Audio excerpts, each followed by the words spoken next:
Good Morning Business, French Tech.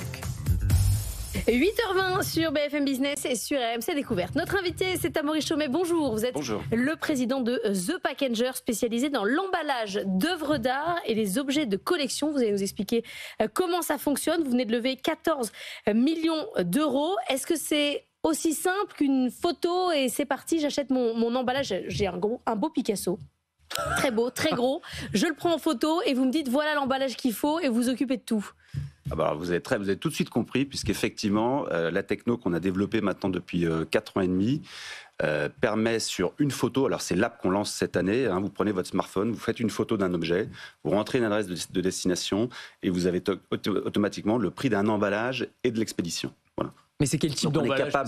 Alors, on est capable de définir en fonction, premièrement, la taille de l'objet, ensuite la matière. Vous renseignez également la valeur, puisque c'est important, on vous propose une assurance. Et en fonction de ces critères, on va définir la typologie d'emballage. Alors, on peut avoir plusieurs typologies d'emballage. Ça peut être des cartons tout petits, adaptés. Et dans ces cas-là, on l'envoie directement chez vous parce qu'on considère que vous êtes capable de l'emballer vous-même. Ce carton est parfaitement adapté aux objets avec des systèmes de suspension et de rétention en core view. C'est très simple. Vous êtes fier de votre emballage pour l'expédier. Et là, vous pouvez choisir, soit on vient le récupérer, soit vous le déposez tout simplement en point relais, par exemple, si c'est un tout petit objet. Et si c'est un objet plus volumineux, plus complexe, on vient dans ces cas-là récupérer l'objet et on l'emballe nous-mêmes.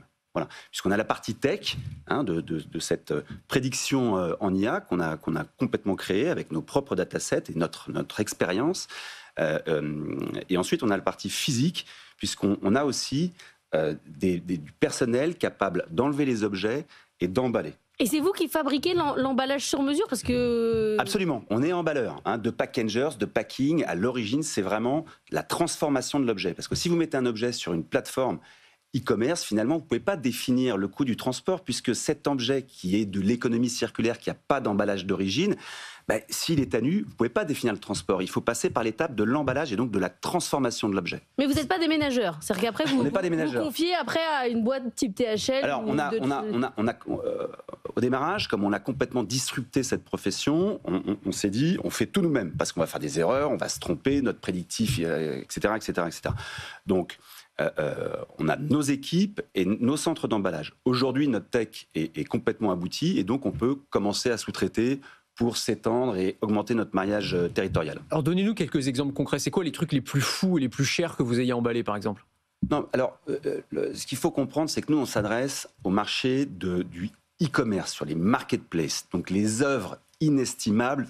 En général, elles ne sont pas vraiment en vente sur des donc le Picasso de l'or, notre panier. Ouais, voilà, c'est le Picasso. Le gars qui achète un Picasso, il a déjà un transporteur attitré qui va lui faire des caisses bois, etc., etc. Nous, le panier moyen de nos clients, grosso modo, c'est 800 000 euros. Voilà. Sur quel type d'objet, du coup? Alors là, il y a tout type d'objets. Nous, on a commencé effectivement par les œuvres d'art parce que c'est vraiment une spécificité. Quand vous savez emballer des œuvres d'art, finalement, derrière, vous arrivez à tout emballer.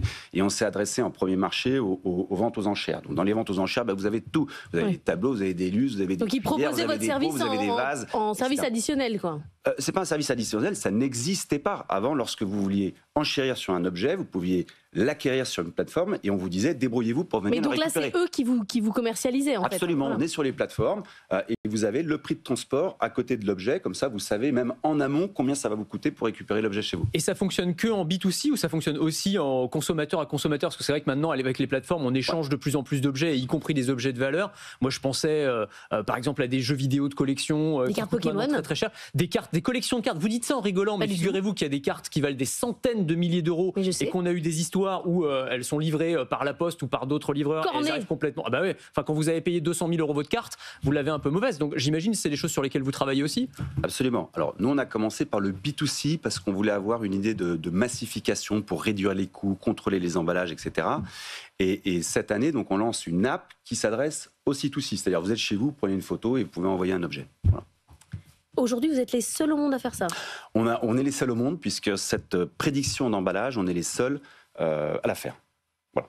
Mais c'est une bonne nouvelle d'être le seul au monde à faire ça, ou c'est qu'il n'y a pas de marché? Parce qu'en général, quand on est très seul, c'est pas toujours une bonne nouvelle. Absolument, vous avez tout à fait raison. Quand on est seul, finalement, on n'a pas de... Enfin, nos clients n'ont pas de point de comparaison. Donc, bon, voilà, c'est toujours un peu... mais bon, c'est comme ça, on va pas... Mais du coup, ça veut dire qu'il y a une possibilité d'internationalisation aussi, non? Oui, bien sûr, on l'a commencé. Le marché américain, pour le coup, il doit être énorme.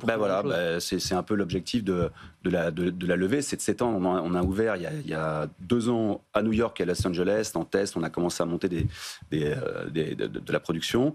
Et aujourd'hui, on veut ouvrir sur une dizaine de villes aux États-Unis, puisque nos clients nous demandent d'avoir un maillage territorial important. On est déjà installé en Europe. On est en France, en Italie, en Angleterre, en Espagne. On va ouvrir là rapidement l'Allemagne, la Hollande et la Belgique. Et c'est intéressant à partir de quel panier? Parce que j'imagine que tout ce que vous nous avez raconté, le fait de faire un emballage sur mesure, d'avoir la possibilité peut-être de venir quelqu'un qui récupère et qui achemine le bien, ça a aussi un coût. Donc même pour un panier à 800 €, ça reste rentable quand même?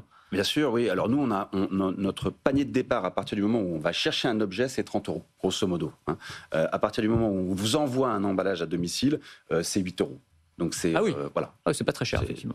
Et après, on a des opérations qui peuvent monter jusqu'à 1000, 1500 € en fonction de la complexité des objets. Donc, ces 14 millions d'euros levés, vous avez fait 400 000 envois en 2024, 300 personnes qui travaillent pour vous et un nouveau site que vous installez à Roissy. Oui, c'est ça, c'est-à-dire qu'on s'agrandit tout simplement. On a commencé près de Saint-Denis, au nord de Paris, dans un bâtiment un peu classique, qui n'était pas véritablement un bâtiment adapté à notre activité. Donc on a fait construire un bâtiment de 12 000 m² qu'on appelle un cross-dock, c'est-à-dire de la marchandise rentre d'un côté, elle est emballée et elle ressort de l'autre. En plus, on est près de Roissy, c'est très pratique. Mais site sécurisé qu'il vous faut quand même, parce que j'imagine que... Oui, bien sûr, c'est sécurisé. Maintenant, vous savez, les objets de valeur et de collection ne sont pas les objets les plus volés parce que c'est difficile à remettre en vente. Ils sont tout de suite identifiables. Les assureurs vous diront qu'on vole plus facilement des iPhones, du parfum, etc. C'est beaucoup plus recherché pour être recommercialisé. Merci beaucoup d'être venu ce matin. Amaury Chaumet, le président de The Packenger.